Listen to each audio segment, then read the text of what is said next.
Quran surah ke-89 Al-Fajr di ayat yang ke-1 ya. Sudah?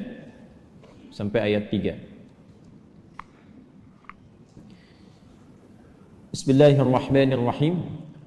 Wal fajr walayalin 'ashr wasyaf'i wal watr. Tambahkan satu ayat lagi, wal laili idza yasr.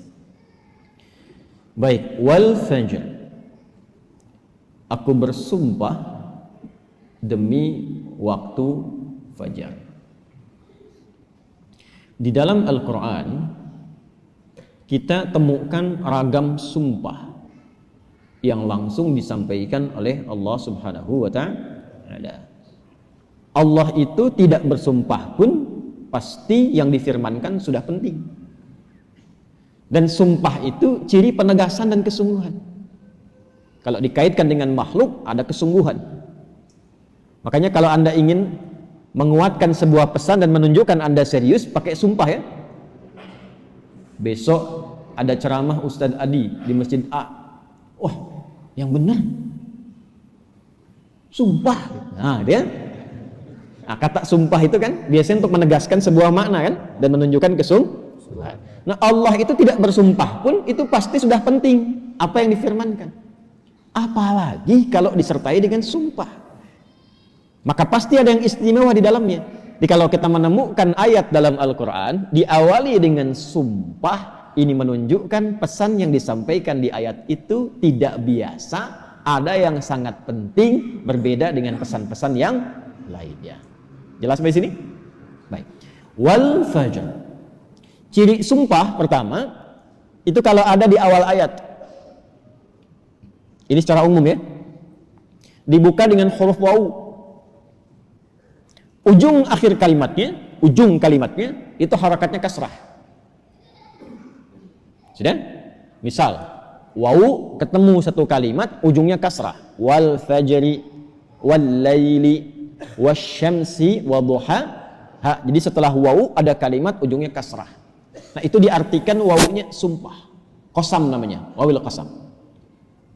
Kalau sudah dibuka dengan seperti ini, artinya informasi yang disampaikan setelah huruf wawu itu penting, tidak biasa. Wal fajr, aku bersumpah demi waktu fajar. Ada beberapa pendapat dari kalangan ulama tentang fajar yang dimaksudkan di ayat ini. Jadi di sini Allah bersumpah dengan 5 hal. Ada 5 sumpah. Aqsamun khamsah, kata para ulama, terdapat 5 sumpah di dalamnya. 1, wal fajar, demi waktu fajar. 2, walayalin 'ashr, dan 10 malam yang istimewa. 3, wasyaf'i, demi waktu genap. Kemudian 4, wal watr. 5, wal laili idza yasr. Ada 5 di sini disebutkan, menunjukkan ada 5 yang istimewa. Saking istimewanya dibuka oleh Allah Subhanahu wa ta'ala dengan sumpah. Baik. 1, fajar. Secara cepat saja. Para ulama setidaknya menyebutkan secara umum ada 2 pemaknaan di kata fajar di sini. Yang pertama yang dimaksudkan setiap waktu fajar. Itu penting. Setiap waktu fajar, dalam setiap hari. Jadi ada satu yang istimewa, waktunya di waktu fajar dari sekian perubahan waktu yang kita alami dalam sehari. Kan dari fajar nanti muncul ke pagi, pagi ke siang, siang ke sore, sore ke maghrib, maghrib ke malam kan. Nah, dari perputaran waktu itu, di antara sekian banyak waktu, fajar itu istimewa. Karena itu Allah panggil kita untuk bisa menunaikan sholat di waktu fajar. Ya, hakikatnya bukan hanya sholatnya. Ada waktu-waktu yang hanya dalam fajar itu yang nggak ditemukan keistimewaannya di waktu yang lain. Contoh, kita ambil ke ibadah ritual dulu. Sholat di waktu fajar ini, itu 2 rakaat sunnahnya saja. Sunnahnya, belum masuk ke fardunya. Itu nilainya disebutkan oleh Rasulullah SAW lebih baik daripada dunia dan seisinya. Raka'atul fajri khairum minad dunya wa ma fiha. Kalau Anda mampu menunaikan 2 rakaat fajar, itu yang dimaksud sunnahnya. 2 rakaat, tapi disebutkan kalimat fajarnya. Bukan zuhur, bukan asar, bukan maghrib, bukan isya. Dan dilakukannya sebelum salat fardunya untuk menunjukkan betapa pentingnya itu. Karena kalau orang tahu itu penting, pasti persiapan datang sebelumnya. Ya, Anda tahu di sini akan pengajian kan? Subuh kan? Subuhnya misalnya jam 4.35. Anda menjadikan pengajian itu sebagai hal yang prioritas. Kalau waktunya 4.35, datangnya jam berapa? Ada yang nginap, ada yang itikaf. Karena menjadikan itu penting. Kalau tak penting, mungkin diabaikan. Nah, Allah menyatakan fajar itu penting. Jangan tinggal. Bahkan saking pentingnya, ada di antara hamba-hamba Allah yang menyiapkan waktu fajar itu bangun dari sebelumnya sampai warming up dulu. Pemanasan supaya subuhnya itu, fajarnya itu bisa optimal. Bangun dari malam, Pak.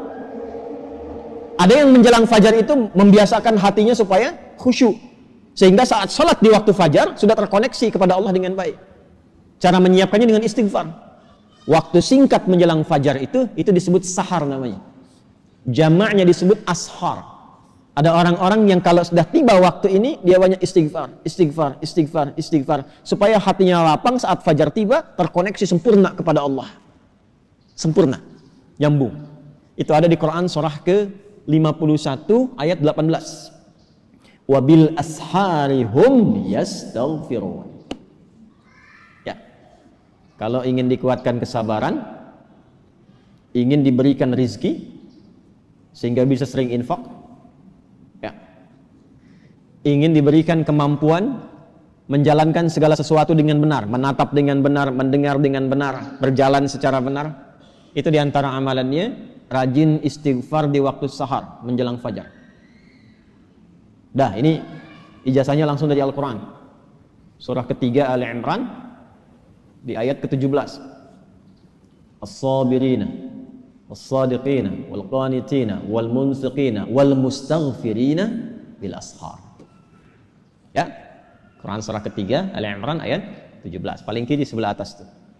Itu di situ istighfar di waktu sahar itu disamakan dengan 4 amalan tadi. Sabar, khusyuk dalam ibadah, bisa rajin infak, dan benar dalam menjalankan aktivitas. Itu diantara latihannya, rajin istighfar menjelang fajar. Makanya kalau sudah istighfar, terbuka hatinya, terkoneksi dengan Allah, itu ibadahnya akan lebih enak dibandingkan dengan yang jarang istighfar. Gitu. Alhamdulillah. Ada sifat qanitin di situ. As-sabirina wal qanitina. Sedangkan kita diminta sholat itu dengan sifat kunut. Orangnya disebut qanit, jamaknya qanitin. Ada di mana ayatnya? Al-Baqarah ayat 238. Hafizu 'alas salawati was salatil wusta wa qumu lillahi qanitin. Tuh. Kalau mau salat, mau enak salatnya, jangan sekedar salat. Memang betul sudah selesai. Ya, menuntaskan kewajiban, beban kewajibannya hilang, tapi kenikmatannya dapat enggak? Manfaatnya dapat enggak? Kalau ingin menikmati salat, ingin dapat manfaatnya, dapat ketenangan, terkoneksi dengan Allah, doanya cepat dijawab, maka khusyuklah dalam sholat. Nah, di antara cara mendapatkan khusyuk itu istighfar. Dibuka. Sehingga sekat-sekat yang membuka kita itu, yang menghambat koneksi kita dengan Allah itu terbuka. Ini dari Quran. Dari Quran. Nah, dibiasakan istighfar paling enak itu di waktu sahar menjelang fajar. Apalagi kalau bisa tahajud sebelumnya. Kalau bisa tahajud, ya, tahajud, kemudian istighfar, terbuka hati, rajin memberi di situ. Itu disebut langsung oleh Quran, kalau dia bertahan dengan itu sampai wafat, itu disebut sebagai calon penghuni taman surga yang sedang beraktivitas di bumi.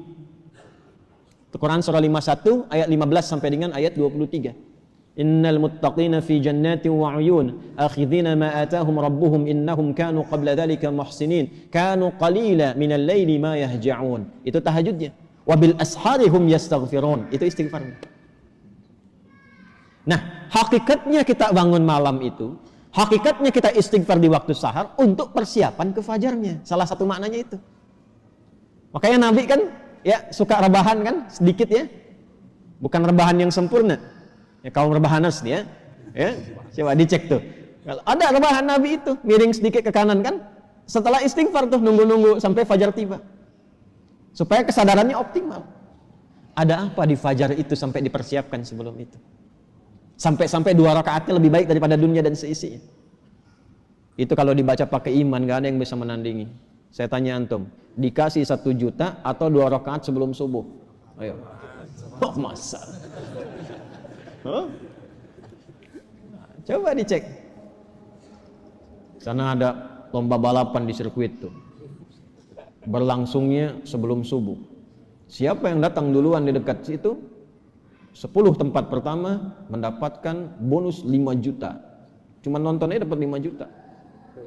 Tawaran kedua, datang ke masjid, tunaikan 2 rakaat sebelum subuh setelah azan tiba, dapat dunia dan seisinya, lebih baik daripada dunia dan seisinya. Pilih mana? Nonton di sirkuit atau 2 rakaat sebelum subuh?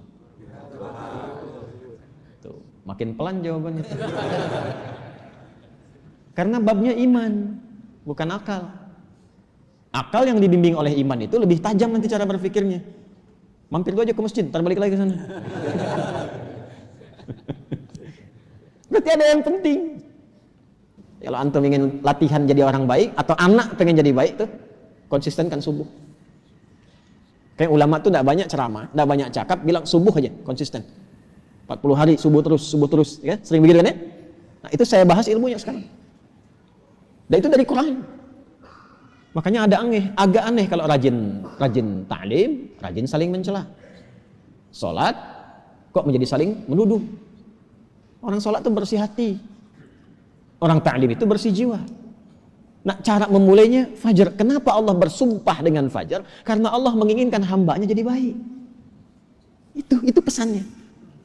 Nanti sifatnya beda dengan zuhur, beda dengan asar, beda dengan maghrib, lain dengan isya. Fajar itu pembukanya. Karena itulah saat fajar dipanggil, iman kita terpancar. Makanya saat tidur kalau dengar adzan, itu kan terpancar kan, sudah adzan. Dan sekelebat itu ada yang meminta kita bangun tuh. Allahu Akbar, Allahu Akbar. Bangun tiba-tiba dengar adzan.